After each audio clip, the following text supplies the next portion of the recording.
आज के स्पिरिचुअल यानी कि आध्यात्मिक पड़ताल में हम पूर्ण ब्रह्म परमात्मा कबीर जी के अवतार संत गरीबदास जी महाराज जी की जीवनी और अमर ग्रंथ श्री ग्रंथ साहिब की रचना के बारे में विस्तार से जानेंगे।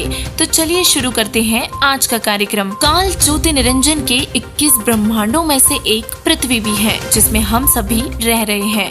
काल ज्योति निरंजन, जिसे सदाशिव भी कहते हैं, यह समय समय पर अपने अवतार भेजता है। अंतिम अवतार अभी आना शेष है, जिसे कलिक या निकलंक नाम से भी जाना जाएगा। पवित्र वेदों में प्रमाण है कि सर्व ब्रह्मांडों के रचनहार परमेश्वर कबीर देव जी प्रत्येक युग में धरती पर आते हैं और अपने सद्ज्ञान को अपनी प्यारी आत्माओं को स्वयं ही सुनाते हैं और उन्हें अपने ज्ञान का गवाह भी बनाते हैं।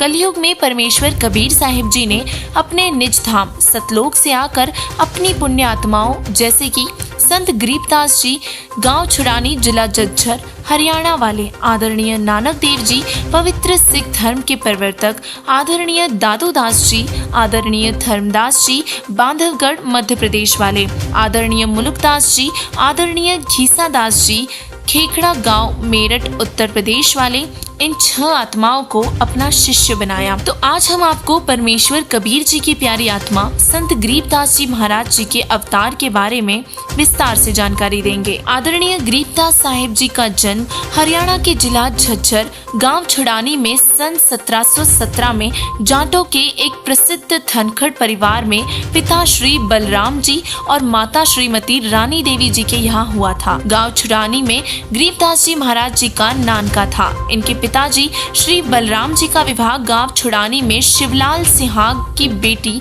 रानी देवी से हुआ था। श्री शिवलाल जी का कोई पुत्र नहीं था और इसीलिए बलराम जी को घर जमाई रख लिया था। बलराम और रानी जी के विवाह के 12 वर्ष बाद गरीबदास जी महाराज जी का जन्म हुआ। श्री शिवलाल जी गरीबदास जी के नाना जी के पास 2500 बीघा जमीन थी, जिसकी वर्तमान में 1400 एकड़ जमीन बनती है। उस सारी जमीन के वारिस श्री बलराम जी हुए तथा उसके पश्चात उनके इकलौते पुत्र संत गरीबदास जी हुए।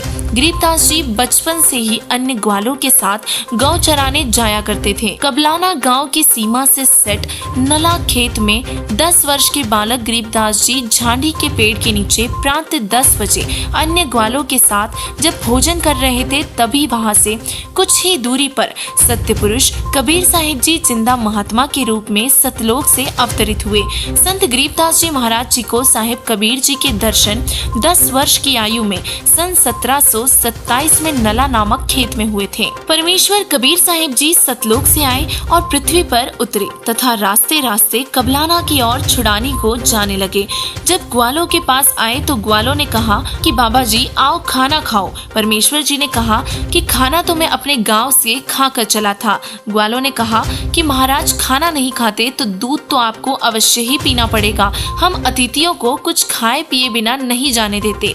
परमेश्वर ने कहा कि मुझे दूध पिला दो और सुनो, मैं कुंवारी गाय का दूध पीता हूँ। परमेश्वर के ऐसा कहते ही जो बड़ी आयु के पाली ग्वाला थे, उन्होंने कहा कि आप तो मजाक कर रहे हो, आप जी की दूध पीने की नीयत नहीं है। भला कुंवारी गाय भी कभी दूध देती है? परमेश्वर ने कहा कि मैं कुंवारी गाय का ही दूध पीऊंगा।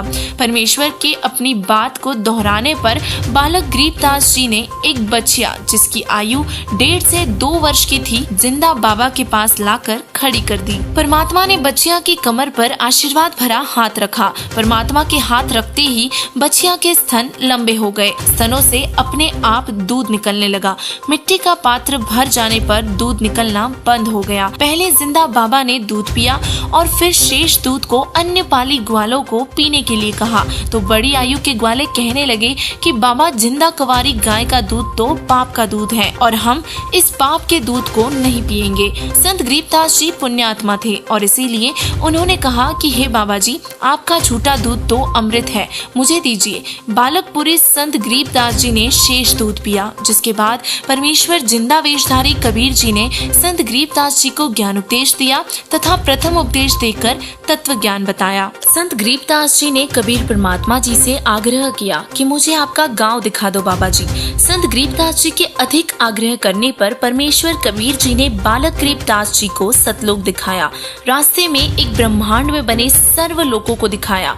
श्री ब्रह्मा, श्री विष्णु तथा श्री शिव जी से मिलाया। उसके पश्चात ब्रह्मलोक तथा श्री देवी दुर्गा का लोक दिखाया। फिर 10वें द्वार ब्रह्मरंध्र को पार करके काल ब्रह्म के 21 ब्रह्मांडों के अंतिम छोर पर बने 11वें द्वार को पार किया तथा फिर अक्षर पुरुष के 7 संख ब्रह्मांडों वाले लोक में प्रवेश किया। संत गरीबदास जी को सर्व ब्रह्मांड दिखाई तथा अक्षर पुरुष से मिलवाया। पहले उसके 2 हाथ थे, परंतु परमेश्वर कबीर जी के निकट जाते ही अक्षर पुरुष ने 10,000 हाथों का विस्तार कर लिया। जैसे मोर पक्षी अपने पंख को फैला लेता है, ठीक उसी प्रकार अक्षर पुरुष को जब संकट का अंदेशा होता है तब वह ऐसे ही करता है। और इसी प्रकार अक्षर पुरुष के 1000 हाथ है, जिसने महाभारत के युद्ध के दौरान अर्जुन को अपना 1000 हाथों वाला विराट रूप दिखाया था। परमेश्वर कबीर जी ने संत गरीबदास जी को 12वें द्वार के सामने ले गए, जो अक्षर पुरुष के लोक की सीमा पर बना हुआ है। परमात्मा कबीर जी ने मन ही मन में सार शब्द का जाप किया, जिससे 12वां द्वार खुल गया। परमेश्वर जिंदा रूप में तथा संत गरीबदास जी की आत्मा भंवर गुफा में प्रवेश कर गए। भंवर गुफा के खत्म होते ही वे सतलोक में प्रवेश करके उस श्वेत गुंबद के सामने खड़े हो गए, जिसके मध्य में सिंहासन के ऊपर तेजोमय श्वेत नर रूप में परम अक्षर ब्रह्म कबीर साहिब जी विराजमान थे। इसके बाद जिंदा बाबा अपने साथ बालक गरीबदास जी को लेकर उस सिंहासन के निकट गए तथा वहां रखे चवर को उठाकर तख्त पर बैठे परमात्मा के ऊपर चलाने लगे। बालक गरीबदास जी ने विचार किया कि यह है परमात्मा और यह बाबा तो परमात्मा के सेवक है। उसी समय तेजोमय शरीर वाला प्रभु सिंहासन त्याग कर खड़ा हो गया और जिंदा बाबा के हाथ से चवर ले लिया और जिंदा बाबा को सिंहासन पर बैठने का